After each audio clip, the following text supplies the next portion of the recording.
Nocaušu. Viņa neko nerūpēja. Redz, te ir problēmas ar izteikšanos.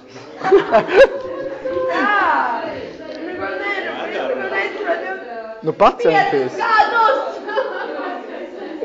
Kāpēc teiši kopā Luīs? Viņš ir rozot, es ar mobilu uzvārdu. Man nav līdz lādētājs. Nē, viņa arī nesaprot, kopš mēs teiši kopā, ka viņa īstenībā nesaprot jau 5 gadus, bet Tā Luīs teiši pamēģināt kopā sēdēt atsevišķi. 4 gadus. Tātad tā nav Luīs vaina. Kā tad? Tā ir mana vaina!